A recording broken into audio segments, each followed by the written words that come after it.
Need a little blue magic in my life. Okay, so I am here with another generic question and answer period for you guys, and I'm going to focus on business. Hey, Jay Essence, I see you're doing all these great things with business. Tell me what I need to know in order to start my business in Rwanda. Is it possible, and how much does it cost? Are you ready? All right, so um, for the official record, if I have to get official, if I have for the official record, I am a co-partner in Hatima Farms. I own J Essence Enterprises. J Essence Enterprises is a housing company, holding company, for my cousin connection, and then I own part own of 365 Rhonda, which is new, and those are my businesses on the books. The biggest difference is, honestly, I would have done a little bit differently, but Hatima Farms is agricultural, and then J Essence is business. And so that was one reason why those are split. And because Hatima Farms has a partnership, J Essence is 100% me. That's the breakdown that I'm coming to you and discussing this information from, is that our business owner. Oh, you got to do it. So I'm going to get into the technical first. The technical is the actual art of creating a business is so simple. It is like anybody who's telling you anything else is not. Creating a business or creating an entity to do business in Rwanda is beyond simple. You go to RDB and you create an application and you apply for a business. You do not apply for the business while you're still in the States. There's one, two, and three reasons. The first reason is I believe it's been so long since I've done the application that they ask you some pertinent information that is needed for you to be on ground Rwanda, like address or those type of things, and you need to have a Rwandan telephone number. So you really cannot create that business while you're still in the States. You must be here to create it. Number two is that once you create the business and receive your TIN number, you are immediately responsible for tracking your taxes, your VAT, and all of those things. So you don't want to have pre-created a business and you're not on the end where you're talking to RRA or understanding those different things. Oh God, I have a lot to tell you. The third reason is don't rush. Don't rush. Slow touch. Wine's on wine.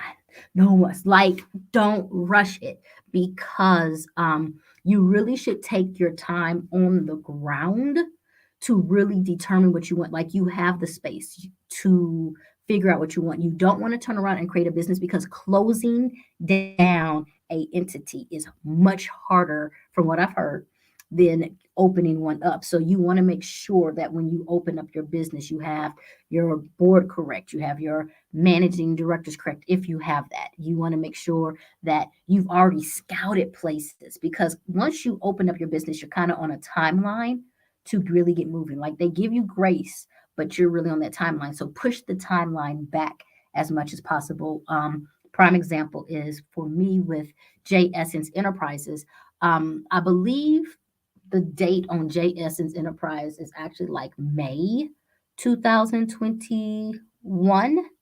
While you know that I was doing J Essence stuff on YouTube and everything since December, and I knew of, or I had made the decision to do the business, but I pounded the ground first, found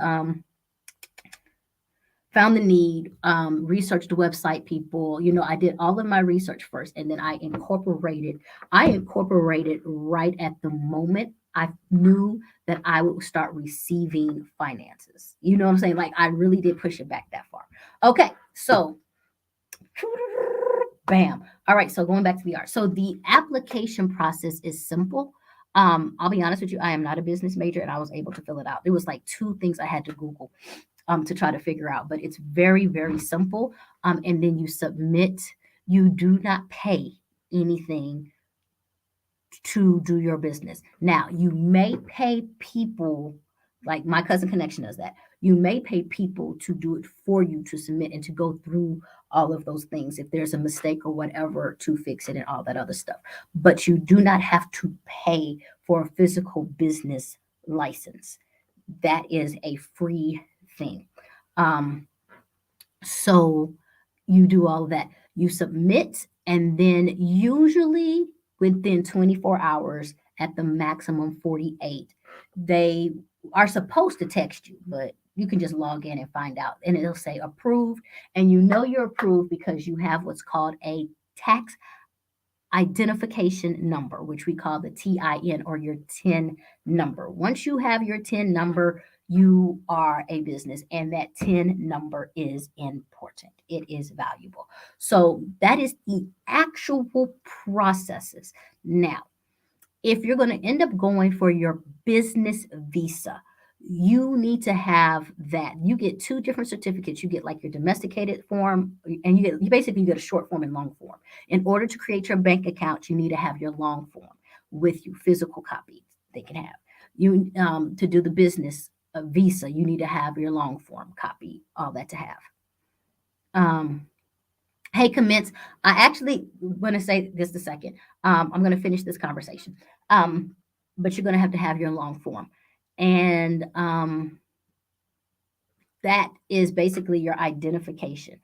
Now, at the very bottom of your long form, like it's 3 pages, your third page tells you your tax expectations.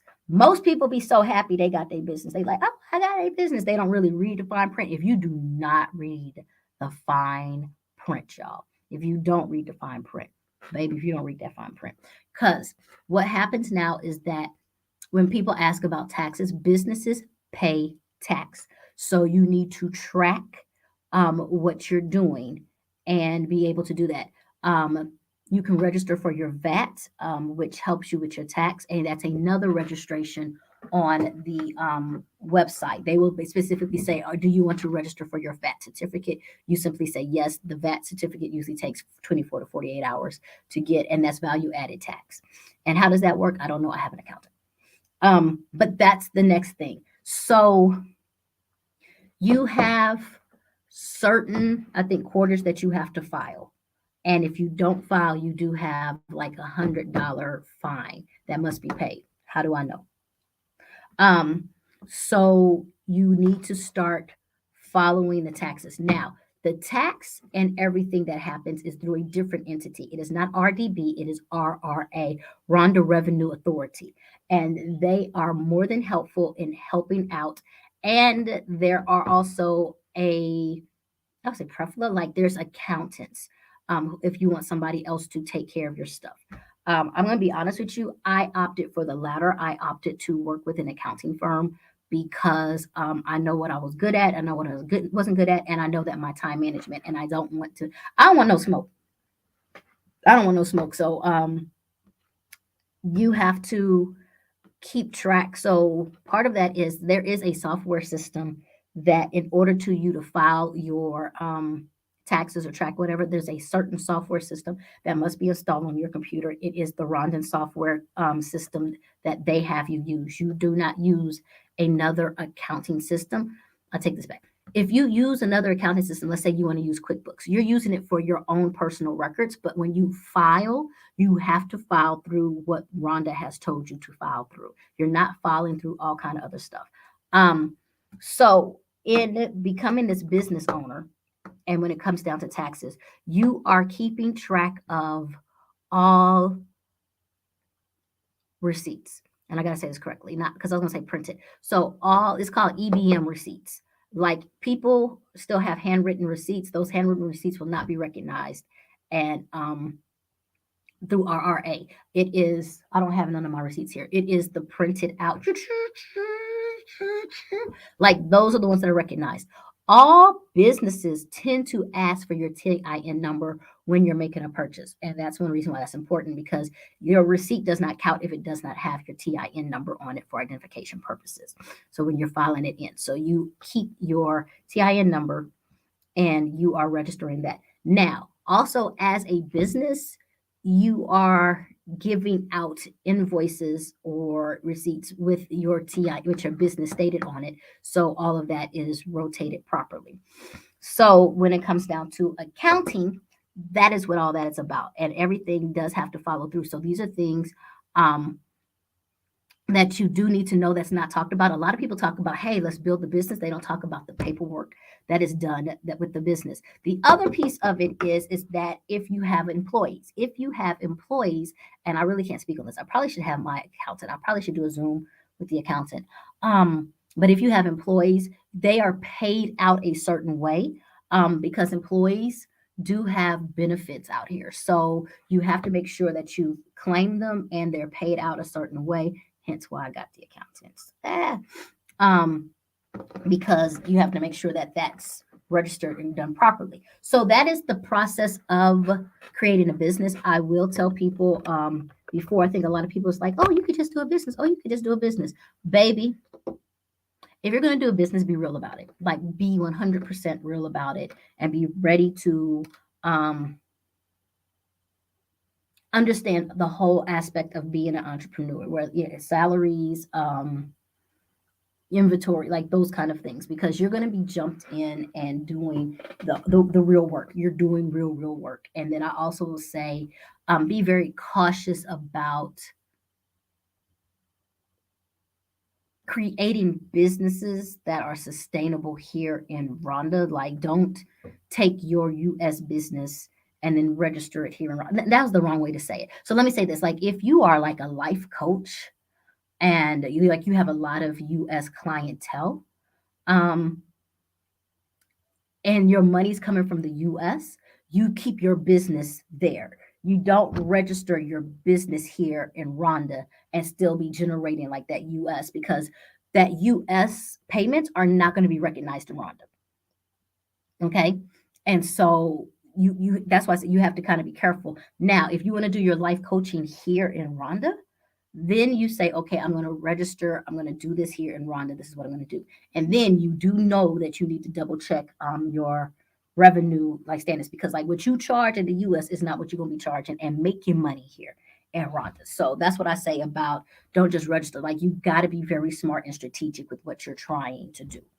Um, so that is starting a business. That was getting the business visa. That was becoming a business. Now, in getting the business visa, you have usually they give you like the 6 month pending period, but you usually only get the 6 month pending period if you do not have an office.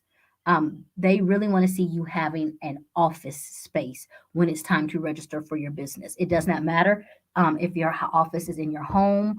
That is really not preferred. I do know some people who have gotten through with that, so I won't say it's a no or a yes. I'm saying it's a little bit harder to explain because they're very used to seeing business offices in these places. Like this is a business office, which is one of the reasons why if you break down like my visa, I originally was going in under business with the J Essence Enterprises, but I work so much at home that when I talked, and it's really depending on who your immigration officer is, but when I talked to them, they were like, "Oh no, you're doing great things. We love it. We watch the videos and everything, but you don't have an office." And so don't have a conversation. Like I was trying to sit there and say, yo, we're in the middle of COVID. Why would I have an office when everybody's asked that we work from home? Like da da da da da. And so that's what happened when I got 6 months. So that's one reason I moved over to my agricultural visa, because for agriculture, I forgot about that. If you're doing agricultural visa, they want to see your land. Bam.